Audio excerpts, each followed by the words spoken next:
قاضی اعجاز مالکی نے، شیخ عبدالحق محدث دہلوی نے، دیگر بزرگ جو سیرت نگار گزرے انہوں نے لکھا ہے کہ نبی پاک صلی اللہ علیہ وسلم کے اندر 100 مردوں سے زیادہ طاقت تھی.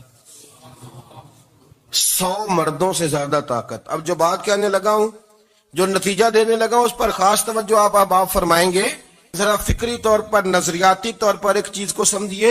ہم سمجھتے ہیں کہ جوان لڑکا ہے جی، جو مرضی کرے، عمر ہے جی.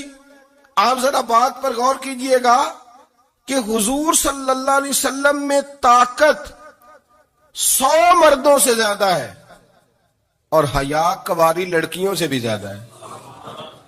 ذرا اس بات کا تقابلی جائزہ کیجئے گا کہ طاقت 100 مرد سے زیادہ ہے لیکن حیا کنواری لڑکی سے بھی زیادہ ہے. اس کا معنی یہ ہوا کہ جس ٹہنی کو پھل زیادہ لگ جاتے ہیں وہ جھکا کرتی. تو حیا تو حسن ہے، حیا تو آپ کو پاک صاف کرے گا، حیا تو آپ کو نرالا کرے گا، انوکھا کرے گا. وہ ہمارے ایک دانشور ہیں، تو انہوں نے مضمون لکھا، کئی باتیں بڑی پسند آتی ہیں. وہ کہتے ہیں کہ میری اہلیہ، ان کو بھی کسی نے مس گائیڈ کر دیا تھا، حالانکہ اچھی خاتون ہے، کسی نے مس گائیڈ کر دیا. تو وہ بھی سماجی اور ویلفیئر، اور یہ خواتین کو شوق ہوتا نا بننے کا، تو وہ بھی سماج کے اندر اچھا مقام تلاش کرنے کے موڈ میں آ گئی. تو کہیں ایک دن جانا تھا تو بڑی بن سور کے میرے ساتھ وہ گاڑی میں بیٹھ گئی. تو میں گاڑی میں، عورتوں کو یہ بھی مسئلہ ہوتا ہے نا کہ ہماری تعریف کرو، تو کئی دفعہ بعد مردوں بیچاروں کو جھوٹ بولنا پڑتا ہے، تو زبردستی کراتی ہے نا جی. تو اس میں گنجائش بھی دی ہے شریعت نے گنجائش دی ہے کہ کبھی بیوی کو راضی کرنے کے لیے خلاف واقعہ بات کرنی پڑے تو کر لینی چاہیے. تو وہ کراتی بھی ہیں. 3 موقع پر خلاف واقعہ بات کرنے کی اجازت ہے. واقعے کے خلاف بھی آپ بات کر سکتے ہیں. جنگ کے موقع پر 2 لوگوں کو صلح کرانے کے لیے اور بیوی کو راضی کرنے کے لیے کر لیں کوئی ایسی بات، بے شک اپنی طبیعت پہ جبر کر کے کر لیں، گنجائش ہے، اجازت ہے. تو وہ کہتے ہیں جب وہ گاڑی میں میرے ساتھ بیٹھی بن سور کے، تو وہ تقاضا کرنے لگی کہ میں نے بڑے اچھے کپڑے پہنے ہیں پر آپ نے توجہ نہیں کرائی. وہ سیانا بندہ تھا، وہ چاہ رہا تھا کہ میری خاتون سمجھ جائے. وہ کہتے ہیں مجھے پتا تھا کہ بیچاری مس گائیڈ ہو گئی ہے، دل کی بڑی اچھی ہے، سیانی ہے، لیکن اس کو کچھ خواتین نے، کچھ لوگوں نے مل کے اس کو ذہن غلط کر دیا ہے کہ سماج میں نکلو، باہر جاؤ، کام کرو، فلاں کرو، اپنی مرضی سے جیو. تو میرے ساتھ گاڑی میں بیٹھی کہیں جانے کے لیے، تو مجھ سے کہنے لگی کہ آپ نے میری طرف توجہ ہی نہیں کی، آپ نے کوئی ذکر ہی نہیں کیا کہ میں کیسی لگ رہی ہوں. تو وہ کہتے ہیں میں نے اسے کہا کہ اگر تو ناراض نہ ہو تو پھر میں صحیح والی تعریف کر دوں. تو اس نے کہا کہ آپ کر دیں. تو کہتے ہیں میں نے درد سے اور خلوص سے اپنی بیوی سے کہا، خلوص کے ساتھ. میں نے کہا میں تو روز گھر ہوتا ہوں، روز شام کو گھر ہوتا ہوں، اگر تو میرے لیے تیار ہوتی تو میں تیری تعریف کرتا، لیکن آج تو باہر جانے کے لیے تیار ہوئی، تو پھر ان سے تعریف کی امید رکھ جن کے لیے تو نے تیاری کی ہے. میرے لیے تیاری کرتی تو میں تو ہر شام تیرے پاس ہوتا ہوں. کہتے ہو میرے لفظوں میں درد تھا تو وہ بھی رو پڑی اور کہنے لگی آپ گاڑی روک دیں، مجھے باہر جا کے کسی کو راضی نہیں کرنا، میں نے اسے راضی کرنا ہے جس کو رب کریم نے میرا شوہر بنایا اور میرے لیے منتخب کیا ہے، میرے ماں باپ کو. میں واپس لوٹتی ہوں. یہ ایک پہلو ہے سلگتا ہوا، اس کو سمجھا جائے. رسول کریم صلی اللہ علیہ وسلم عرب کی کواری لڑکیوں سے زیادہ حیا والے تھے. کواری لڑکیوں سے زیادہ حضور حیا فرمایا کرتے تھے. جب خانہ کعبہ کی مکہ شریف میں تعمیر ہو رہی تھی نا، اہل عرب اس کو تعمیر کر رہے تھے، تو نبی پاک صلی اللہ علیہ وسلم اپنے چچا حضرت عباس کے ساتھ خانہ کعبہ کی تعریف میں مصروف تھے. تو عرب کے لوگ چونکہ لمبا کرتا پہنتے تھے پیروں تک، تو نیچے اگر کسی وقت کوئی چیز نہیں بھی ہوتی تھی تو کسی کو وہ نظر نہیں آتی تھی، چونکہ پردہ رہتا تھا، لمبا کرتا پہنا ہوا ہوتا تھا. تو جب بچے، سرکار کی عمر مبارک بھی ابھی تھوڑی تھی، تو اس طرح بچے جب نکلتے تو وہ کئی دفعہ اپنی تہمت اتار دیتے نیچے سے، اور کوئی مزدوری کرنے لگتے تو 3-4 طے کر کے تہمت کی کندھے پہ رکھ لیتے. جس طرح کبھی دیہاتوں میں لوگ کپڑا سر پہ رکھتے تھے کہ اوپر اگر کوئی وزنی چیز رکھیں گے تو وہ تکلیف نہیں دے گی. نبی پاک صلی اللہ علیہ وسلم بھی سب لوگوں کے ساتھ خانہ کعبہ کی تعمیر میں شامل تھے. تو حضرت عباس رضی اللہ تعالیٰ عنہ نے کہا حضور سے، ابھی اعلان نبوت بھی نہیں فرمایا تھا، بھتیجے آپ بھی تامد اتاریے. یہ صحیح مسلم میں حدیث موجود ہے. اور اس کو کندھے پہ رکھ لیجیے، آپ اینٹیں اٹھا اٹھا کے لا رہے ہیں تو ذرا آپ کو تکلیف نہیں ہوگی. تو سرکار دو عالم صلی اللہ علیہ وسلم سے یہ بات کہی اور پھر جلدی سے حضور کی تہمت کو نکال کے نا، حالانکہ لمبا کرتا پہنا ہوا ہے، تو وہ جیسے ہی ان کے کندھے پہ رکھا اینٹیں رکھنے کے لیے تو سرکار تو زمین پہ گر گئے، بے ہوش ہو گئے، آنکھیں آسمان کی طرف. اور پھر حضور پکار رہے ہیں آزاری آزاری آزاری، میرا تامت دے دو، میرا تامت دے دو. کبھی کوئی شخص اس وجہ سے بھی بے ہوش ہوا ہے کہ میرے وجود سے کپڑا اتر گیا ہے؟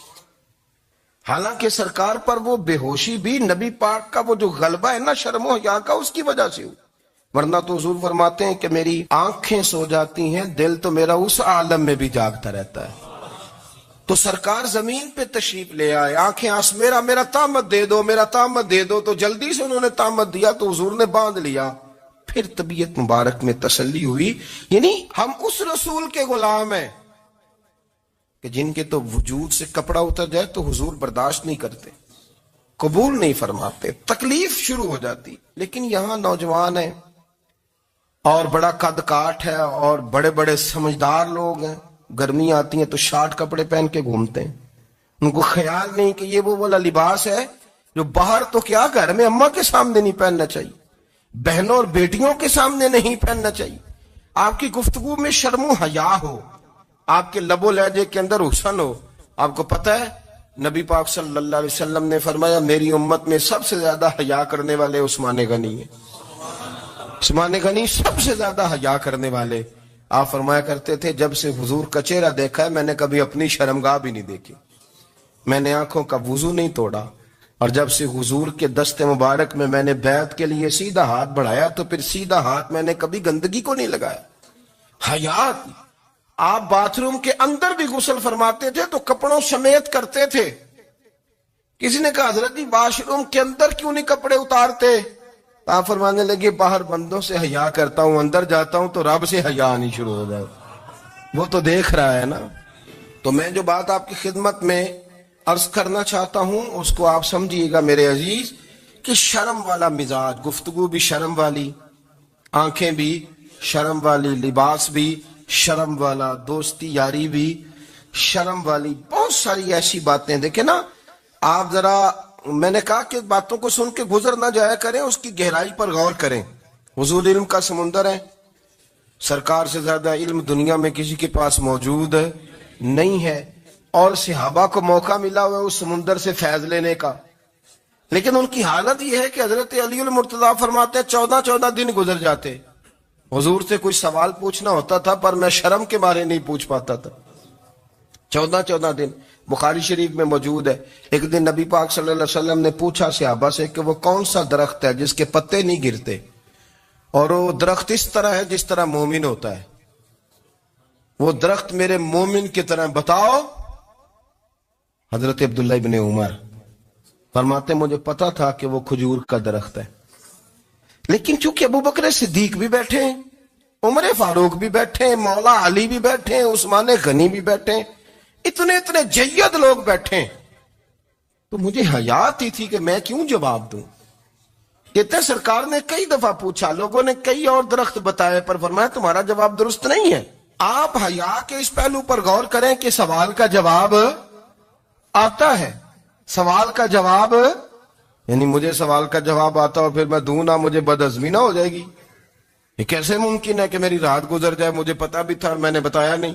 بہت سارے لوگ آ کے بہت ساری باتیں بتاتے ہیں، بہت ساری باتیں وہ سمجھاتے ہیں، تو ہم غور سے ان کا چہرہ دیکھنے لگ جاتے ہیں، کہتے ہیں یار اس کا تو دعویٰ تھا کہ میں سمجھنے آتا ہوں، تو یہ تو ہمیں سمجھا رہا ہے، چلو الحمدللہ ہم سمجھنے کو تیار ہے. لیکن میرے عزیز پتہ بھی ہے جواب کا، علم بھی ہے، لیکن فرماتے ہیں میری حیا نے مجھے اجازت نہ دی کہ میں جواب دوں. آپ فرماتے ہیں پھر حضور سے صحابہ نے عرض کی کہ یا رسول اللہ آپ ہی بتا دیں وہ درخت کون سا ہے. تو حضور نے فرمایا بھئی وہ کھجور کا درخت ہے. تو آپ فرماتے ہیں میں دل ہی دل میں کہہ رہا تھا کہ الحمدللہ میرا جواب درست ہے. حالانکہ میں نے جواب دیا ہی نہیں. تو لفظوں میں حیا، جملوں میں حیا، آنکھوں میں حیا، اٹھنے میں حیا، بیٹھنے میں حیا، چلنے میں حیا ایک خوبصورت حسن ہے. اور نبی پاک صلی اللہ علیہ وسلم نے فرمایا جب تو بے حیا ہو جائے نا پھر تو آزاد ہے، پھر تو جو مرضی کا، پھر تو جو. اس لیے بزرگ جب کسی کو بے حیا کہتے تھے نا، اللہ اکبر، اور جب کسی کو کہتے تھے نا یہ بے حیا ہے تو لوگ سمجھتے تھے کہ ہلکی سی بات کر دی ہے، لیکن ان کا معنی یہ ہوتا تھا کہ بس بھائی اب اس کے ساتھ کوئی کلام کرنے کی ضرورت ہے، اس کو اب اصلاح کی ضرورت نہیں، یہ بے حیا ہے. کیا معنی؟ کہ اب یہ جو اس کے دل میں آئے گا وہ کرے گا، جو اس کی طبیعت چاہے گی وہ کرے گا، اب یہ کسی پہلو بھی قابو آنے کو تیار ہے، بے حیا ہو گیا. بے حیائی بہت بڑا عیب ہے. اور جو لوگ کہتے ہیں کہ ہمیں بالکل آزادی ہونی چاہیے، ہمارا اپنا جسم ہے تو ہماری اپنی مرضی چلے گی. ایک وزیر صاحب ہے، پتہ نہیں میں ان کو جانتا تو نہیں، انہوں نے سینٹ میں تقریر کی ہے، میں نے ان کی بات سنی ہے. اس نے کہا نہیں بھائی، جسم رب کا ہے تو مرضی بھی تو رب کریم کی چلے گی، اور مرضی بھی اللہ کی. یہ مجھے تھوڑا سا مسئلہ ہے جسم پر، کبھی کبھی مجھے کثرت سفر سے الرجی ہو جاتی ہے. میرے ساتھ لوگ نا دل سے پیار کرتے ہیں، شاید ہی کوئی اچھا ڈاکٹر ہو جس تک میرے سنگی مجھے لے کے نہ گئے ہو، پر جسم اللہ کا ہے نا، مرضی بھی جب وہ چاہے گا صحت دے گا. کیوں کچے کاموں میں لوگ پڑ گئے، کیوں غلط لوگ سوچ میں پڑ جاتے ہیں؟ یہ اسی کا ہے. اور جب وہ چاہے گا، آپ اس بات کو اچھے طریقے سے سمجھ لیں کہ جو اپنی مرضی چوکوں چوراہوں میں کر رہے ہوتے ہیں نا، جو مرضی گندمند، وہ جانور ہوتے ہیں، وہ جانور ہوتے ہیں جو نہ چوک دیکھتے ہیں، نہ گلی دیکھتے ہیں، نہ انہیں پتہ ہوتا ہے کہ جگہ کون سی ہے. وہ انسان، میں نے کہہ دیا جو میں نے کہنا تھا، میں نے کہہ دیا، وہ جانور ہوتے ہیں. اور جو کچھ انسان ہوتے ہیں نا، ان کے اندر کچھ نہ کچھ پھر شرم حیا بھی ہوتی ہے. وہ چوکوں چوراہوں میں وہ حرکتیں اور وہ کام نہیں کرتے جو جانور کرتے ہیں. ان کے لیے بڑے پردے ہوتے ہیں، ان کے لیے بڑی باتیں ہوتی ہے، ان کے لیے بڑا کچھ ہوتا ہے. جو بالکل آزاد ہو جائے، کوئی پتہ نہ ہو کس وقت کیا کہنا ہے کیا کرنا ہے، تو پھر وہ دائرہ انسانیت سے خارج ہو جاتا ہے. ہم آپ کو کیا دعوت دیں؟ آپ تو وہ باتیں کر رہے ہیں جو اسلام کا انسانیت کے حق میں بھی ٹھیک نہیں. آپ تو وہ والی باتیں کر رہے ہیں جن کا انسانیت بھی تقاضا نہیں کرتی کہ یہ باتیں ہونی چاہیے. لیکن ایک بات، میں تو جذباتی نہیں ہوتا، میں بڑے غور سے چیزوں کو دیکھتا ہوں، سنتا ہوں. اور نہ میں ان موسمی مینڈکوں کی، وہ مجھے عاتق صاحب کہنے لگے جی بڑے بڑے مولوی ایک بندے کے ساتھ بیٹھے ہوئے ہوتے تھے اور وہ روزے میں بڑے بڑے درس دیتا تھا تو وہ بھی فلانی حرکتیں کر رہا ہے. تو میں نے کہا ہم نے تو پرانا کہا تھا کہ موسمی مینڈک ہے، تو پرانے کہہ رہے ہیں کہ اداکار ہے، تو وہ جہاں کاسٹ کریں گے وہاں وہ اداکاری کرے گا. آپ کسی مذہبی جگہ کر لیں تو وہاں کر لے گا، کہیں اور جگہ کریں گے تو ہم تو پرانا کہہ رہے ہیں. تو کسی کو کبھی سمجھ آتی ہے تو کسی کو کبھی اور جگہ جا کے سمجھ آتی ہے. ہم ان لوگوں سے پریشان نہیں ہوتے. کیوں؟ سن لیں، کوئی مایوسی نہیں. ان کے اندر جتنا زور ہے وہ لگائیں. یہ ملک بنا ہے رسول اللہ کے نام پہ، یہ اللہ نے تحفہ دیا ہے امت مسلمہ کو، یہ نبی پاک کے نام پہ بنا ہے. تو یہاں جھنڈا بھی وہی والا بلند ہونا ہے جو مدینے والے رسول کا جھنڈا ہے، اور یہاں وہی کام چلے گا جو نبی پاک نے بیان فرمایا. تو اس طرح کئی لوگ آتے ہیں، وہ شور شار کرتے ہیں، چلے جاتے ہیں. اتنے نہ پریشان ہوا کریں. بہت سارے لوگ تو بیچارے اس قابل بھی نہیں ہے کہ ان کا نام لیا جائے. مطلب اتنا ہم ان کو اہمیت دے دیں، ان کا ذکر کریں، ان کا نام لیں، ان کی بات کریں، وہ بیچارے اس قابل ہی نہیں ہے. مطلب سٹیٹس ہی نہیں ہے ہمارا. اتنے فارغ ہیں ہم کہ اب جو بندہ آئے گا کہانی چھیڑے گا تو ہم چھیڑ جائیں گے. اور بھائی اللہ کا فضل ہے الحمدللہ تعالی، لوگوں نے بڑا شور کیا اور بڑے زمانے سے دنیا شور کر رہی ہے، پر اللہ کے گھر مسجدیں بھری ہوئی ہیں.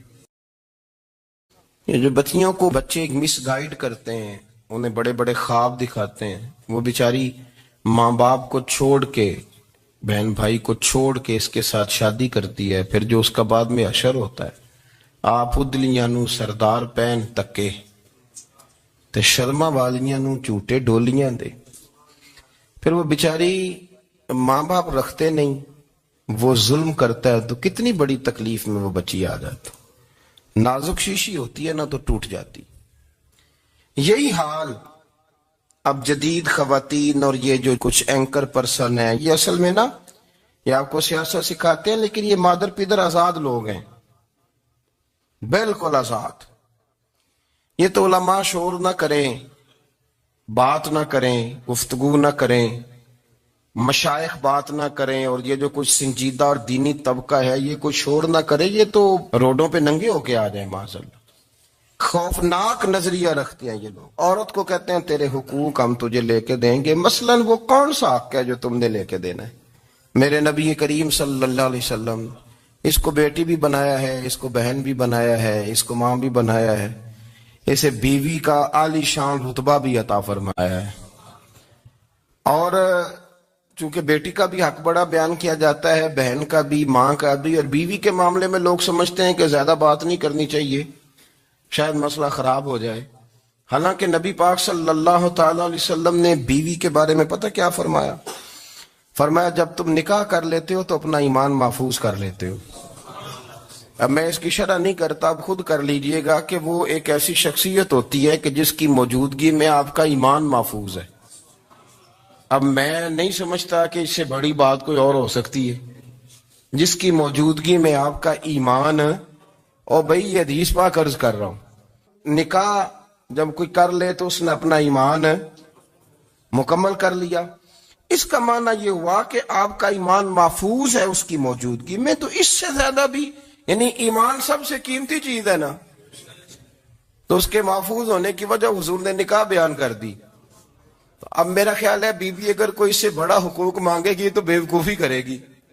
اتنا بڑا درجہ نبی کریم نے اسے عطا کر دیا، اتنا بڑا مقام دے دیا کہ تو خامند کے ایمان کے محفوظ ہونے کا ذریعہ بن گئی ہے۔ عورت کو جو حقوق رسول کریم صلی اللہ تعالی علیہ وسلم نے عطا فرمائے، نبی پاک نے جو حقوق دیے، دیکھیں نا، حضرت عبداللہ ابن عمر رضی اللہ تعالیٰ عنہ کی اہلیہ بیمار تھی، تو جلدی جلدی سے وہ آئے، تو جب بہت جلدی ہو، سفر بڑا شدید تھا، تو آپ نے جلدی سے نماز ادا کی، جلدی سے چلے۔ آپ کے خادم کہنے لگے حضور خیریت ہے؟ فرمایا میری بیوی بیمار ہے۔ تو اس نے عرض کی حضور آپ کی اہلیہ بیمار ہے، تو آپ نے نماز بھی جلدی سے پڑھی، سفر بھی جلدی جلدی کیا۔ تو فرمانے لگے یہ وہ چیزیں ہیں جو ہمیں مدینے والے رسول نے سکھائی۔ آپ اس کیفیات کو سمجھیں کہ حضور صلی اللہ علیہ وسلم نے درس دیا۔ اور پھر ایک اور بہت بڑی بات، یہ فضیلت کسی اور کو نہیں دی، جو عورت کو حضور نے فضیلت دی، یہ فضیلت کسی اور کو نہیں دی۔ کبھی حضور نے فرمایا کہ تمہارا ابا تمہارے ساتھ بہت سخت رویہ کرے تو تم نے اس کو اس سختی پر داد دینی ہے؟ فرمایا چلو اگر وہ زیادتی بھی کرے تو تم نے اس کے ساتھ سلوک اچھا ہی کرنا ہے۔ لیکن آپ ایک بات کو سمجھے نا کہ بچے کے بارے میں، بیٹے کے بارے میں، بیٹی کے بارے میں فرمایا 10 سال کے ہو کے نماز نہ پڑھے تو سختی کرو، تمہارا ڈنڈا بھی لٹکنا چاہیے۔ بہت ساری جگہوں پہ بہت سارے لوگوں کے لیے سختی کا حکم دیا، لیکن عورت کے لیے حضور نے جو جملے کہے، اصل میں ہم سمجھتے ہیں کہ یہ ایک بات ہے، مشہور ہو گئی ہے روایت حدیث، تو بس اس کے پس منظر پر اور جملوں کے حسن پر شاید معاذ اللہ غور کرنے کی ضرورت نہیں۔ ذرا اس لفظ کی تاثیر پر غور کریں۔ حضور نے فرمایا عورت ٹیڑھی پسلی سے پیدا کی گئی ہے، یہ ٹیڑھی ہے، کو سیدھا کرنے کی کوشش کرو گے تو ٹوٹ جائے گی۔ تو حضور پھر ہمارے لیے حکم کیا ہے؟ فرمایا جیسی ہے تم اسی کے ساتھ نبھا کرو۔ آپ سمجھیں کہ اتنا محفوظ حضور نے درجہ دے دیا بی بی کو، اتنا محفوظ کہ فرمایا غلطی بھی ہو تو میرے غلاموں تم اس کے ساتھ نبھا کرو، گزارا کر لو۔ کو کیا اور حق چاہیے عورت کو، جس کو اس کی غلطیوں سمیت نبی پاک نے قبول کرنے کا حکم دے دی کہ اس کی کمزوریوں سمیت قبول کر لو۔ اب اس کو اور کیا کوئی کمزوریوں سمیت قبول کرتا ہے؟ کبھی آپ دکان پہ بیٹھے ہو تو آپ کہیں بھی اس میں یہ بھی غلطی، میرے مال میں یہ بھی کمزوری ہے، یہ بھی کمزوری ہے، یہ بھی کمزوری ہے، تو کر لے قبول۔ کرتا ہے کوئی شخص ایسا ہو جو کسی چیز کی کمزوریاں بیان کر کے کہ اسے قبول کرو؟ پر رسول کریم صلی اللہ تعالی علیہ وسلم نے نا ہمیں سبق دیا، حضور نے ہمیں درس دیا، نبی پاک نے ہمیں پیغام دیا۔ فرمایا یہ ٹیڑھی ہے، سیدھی کرنے کی کوشش کرو گے تو بیچاری ٹوٹ جائے گی، تو اس کے ساتھ نبھا کر جاؤ۔ آپ میری بات کو سمجھیے گا۔ چلے میں اس پر ایک اور بخاری مسلم کی حدیث پڑھتا ہوں۔ حضرت سلمان فارسی رضی اللہ تعالیٰ عنہ اور حضرت ابو دردہ کے درمیان بھائی چارہ تھا۔ مکے سے مدینے جب لوگ آئے تو حضور نے بھائی بھائی بنایا تھا، ان کے درمیان بھائی چارہ تھا، تو ابھی پردے کی آیات نازل نہیں ہوئی تھیں تو لوگ ایک دوسرے کی طرف جاتے تھے۔ حضرت سلمان فارسی رضی اللہ تعالیٰ عنہ حضرت ابو دردہ رضی اللہ تعالیٰ عنہ کے گھر میں تشریف لے گئے تو دیکھا کہ ان کی بیوی بڑی غمگین بیٹھی ہیں۔ تو ہم نے فرمایا بہن کیا ہوا؟ تو کہنے لگی تمہارے بھائی کو دلچسپی کوئی نہیں رہی، ہر روز روزہ رکھ لیتا ہے اور ساری ساری رات نفل پڑھتا ہے۔ حضرت سلمان فارسی کہنے لگے ٹھیک ہے کر لیتے ہیں بندوبست۔ نماز